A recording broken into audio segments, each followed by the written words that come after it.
ఈరోజు వాగ్దానం కీర్తన గ్రంథము 23 అధ్యాయము 1 వచనం. యెహోవా నా కాపరి, నాకు లేమి కలగదు.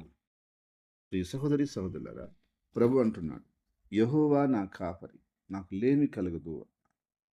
అవును, ప్రియ సహోదరి సహోదరులారా, దేవుడు మనకు కాపరిగా ఉంటే మనకు లేమి కలగకుండా చూసుకోగలిగిన సమర్థుడు మన కాపరి. ఎవరైతే యెహోవాని కాపరిగా చేసుకున్నారో వారి జీవితాల్లో ఆయన లేమి కలగకుండా నడిపించగల దేవుడు ఆయన. ఎవరైతే యెహోవాని కాపరిగా చేసుకోలేదో వారి జీవితాల్లో లేమి ఉండొచ్చు. కానీ యెహోవాని కాపరిగా చేసుకున్న వారి జీవితంలో లేమి లేకుండా నడిపించేవాడు. ఎందుకంటే మంచి కాపరి, గొప్ప కాపరి. గొర్రెలకు ఏ సమయంలో ఏమి కావాలో, ఏమి ఇవ్వాలో తెలిసినవాడు, ఇవ్వగలిగినవాడు ఈ మంచి కాపరి యేసుక్రీస్తు ప్రభు. నా ప్రియ సహోదరి సహోదరుడా, నువ్వు ఆయన కాపరత్వం కిందకు వచ్చి ఉన్నావా? ఆయన్ని కాపరిగా చేసుకొని ఆయన్ని వెంబడిస్తూ ఉన్నావా? ఆయన మార్గంలో నడుస్తున్నావా? అలా నడుస్తున్నట్లయితే నువ్వు దేనికి భయపడవలె. ఆయన పచ్చిగల చోట్ల పరుండబెడతాడు. శాంతికరమైన జలముల ఎదుగు తీసుకెళ్తాడు. గడంధకార లోయల్లో నువ్వు సంచరించినా నీకు తోడుగా ఉంటాడు.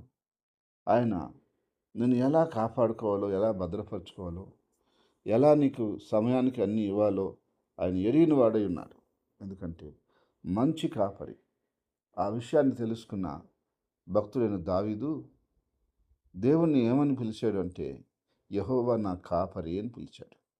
ఈరోజు కూడా నువ్వు దేవుణ్ణి ఏమని పిలుస్తున్నావు? నా ప్రియ సహోదరి సహోదరుడా, యేసయ్య అన్నాడు, నేను మంచి కాపరిని, గొర్రెలకు మంచి కాపరిని, అవసరమైతే నా ప్రాణం పెడతాడని ప్రాణం కూడా పెట్టాడు. కాబట్టి నీ కోసం కూడా ఆయన అన్ని చేసి ఉన్నాడు. నడిపించి సహాయం చేసి వర్ధలు చేస్తాడు. ప్రార్థన. ప్రేంగల తండ్రి, పరిశుద్ధమైన దేవాన్ని కొందనాలు. నువ్వు మంచి కాపరివయ్యా. ఈ లోకంలో మాకు ఎంతోమంది కాపరత్వం చేయాలని చూస్తారు. కానీ వారందరూ మాకు కాపరులుగా ఉండలేరు, మమ్మల్ని కాయలేరు, భద్రపరచలేరు. కానీ నీ కాపరత్వం కింద ఉన్న మేము దేనికి కొదువు లేకుండా, అయ్యా నువ్వు అన్ని విషయాల్లో తోడుగా ఉండి సహాయం చేసి సమయానికి అన్నీ అందించి ఆదుకొని ఆదరించి నడిపిస్తావని, నీ నామానికి మహిమ ఘనత ప్రభావాలు తెచ్చుకుంటావని, నీ చిత్తం చొప్పున అన్ని విషయాల్లో సమకూర్చుకుంటావని నీ చేతులకు అప్పగించుకొని యేసుక్రీస్తు నామములో ప్రార్థిస్తున్నాము తండ్రి.